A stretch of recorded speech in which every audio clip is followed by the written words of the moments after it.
Soal pengharum mulut dan sikat gigi sangat banyak ditanyakan. Beginilah, sudahlah, kita ini semua puasa, semua tahu cantik, ganteng, welek, tuwek, nom, nek poso itu mulut mesti berbau. Ya nek awak dhewe yang gak mampu, tapi konco itu mesti mampu. Walaupun wanita karir atau selebritis, nggak usahlah pakai obat-obat itu, tetap mampu, dijamin itu. Jadi memakai obat kumur, memakai obat semprot mulut, sikat gigi pakai pasta gigi termahal di dunia, tetap bau. Hukumnya makruh. Kalau sampai tertelan ya batal. Kalau memang tidak sengaja ya tidak batal, tapi itu hukumnya makruh. Jadi kalau penjenengan ingin pakai sikat gigi berodol, berpasta gigi, pakai obat semprot, pakai obat kumur, silahkan sesudah sahur sebelum subuh. Sesudah sahur sebelum subuh. Sesudah itu sudahlah. Sadari poso. Nek omong-omongan, bicara dengan lawan bicara, ojo jedek-jedek, itu aja obatnya. Wes mesti aman itu. Jangan malah omong karo kancane poso-poso dicedek nirungi, ya semaput kan kan. Jadi kiat untuk menghindari bau mulut terdeteksi oleh hidung lawan bicara, menjauhkan jarak mulut kita dengan hidung, bukan dengan obat kumur. Itu nanti susah loh ya, pakai obat kumur nanti buangnya supaya sampai tidak terasa itu entah berpuluh kali meludah, malah ngentek-ngentek itu. Di samping makruh. Apalagi semprot itu boleh sih, boleh, sekali lagi boleh, tapi makruh. Makruh itu tidak disukai atau dibenci, tidak batal puasanya. Tapi kalau kena sampai masuk ke tenggorokan, ya batal. Jadi sudahlah, yang boleh bagi orang puasa adalah berkumur untuk wudhu. Kalau itu tetap sunnah.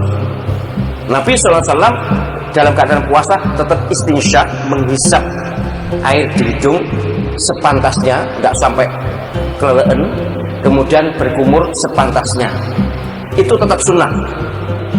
Walaupun menurut mazhab Syafi'i sesudah zawal syams itu baiknya tidak, makruh hukumnya kumur. Tapi mohon maaf, Imam Syafi'i tidak punya dalil. Apa kalaupun dalil la khulufu fami shaimi itu, bahwa mulut orang berpuasa itu berbau bagi Allah SWT seperti baunya misik, itu digunakan dalil untuk memakruhkan kumur. Tetapi Nabi sendiri SAW tetap berkumur ketika berwudu dalam semua wudu beliau, walaupun beliau dalam keadaan puasa. Jadi untuk menghindari mulut berbau terdeteksi lawan bicara adalah menjauhkan, bukan dengan obat-obat itu. Itu nggarai makruh dan mempersulit puasa kita. Apakah boleh sikat gigi dengan odol setiap mau sholat wajib selama berpuasa? Boleh saja, nggak ada masalah. Sikat gigi, mouthwash, yang penting jangan ditelan. Karena yang membatalkan adalah menelan, gitu kan? Pura-pura wudhu minum air, nah itu lain. Jadi nggak boleh. Kalau sikat gigi boleh, nggak ada masalah. Nabi SAW tetap bersiwak pada saat lagi puasa, nggak ada masalah. Ya. Itu menggunakan siwak terbagi dua. Siwak gosok gigi, satu yang pakai pasta, satu yang tidak pakai pasta. Maka yang pakai pasta itu hukumnya makruh, apalagi pastanya pakai mentol. Sebelum gosok gigi busuk, begitu pakai segar, keluar salju dengan termurah.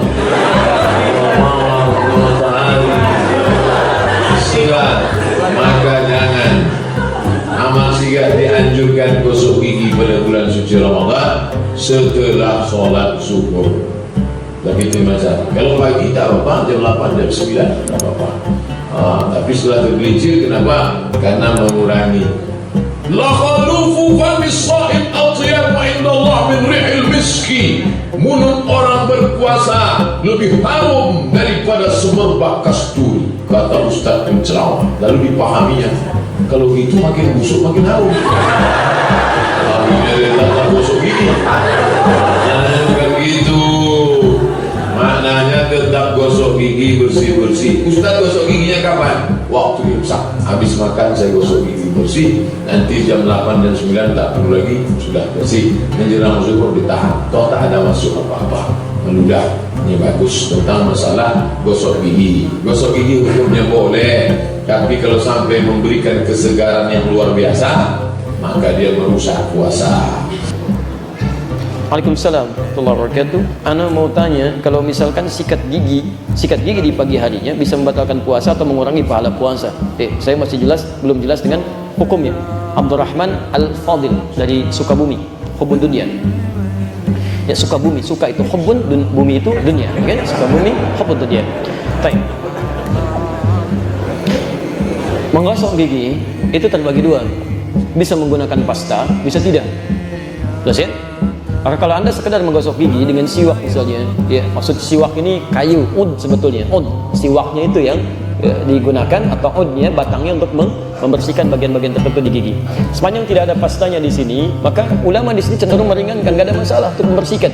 Silahkan, ya kan? Tapi ketika menggunakan pasta, maka mayoritas ulama memandang makruh di sini hukumnya. Makruh. Nanti Syekh Mustafa Abdul Aziz At-Tarablusi punya kitab namanya As-Siyam. Ada 142 halaman. Kalau Anda buka di halaman ke-19 sampai halaman 24, nanti di posisi paling kiri di pertengahan, beliau membahas tentang hukum ini. Beliau katakan mayoritas ulama di sini berpendapat bahwa makruh hukumnya menyikat gigi menggunakan pasta, odol. Kenapa disebut makruh? Ya, membatalkan sih tidak, cuma potensinya cukup tinggi untuk membuat itu batal, sehingga tidak disukai. Dikhawatirkan nanti ada rasa-rasa tertentu di pastanya, memberikan rasa nggak sengaja tertelan misalnya, atau sengaja ada keadaan tertentu masuk, itu yang tidak disukai.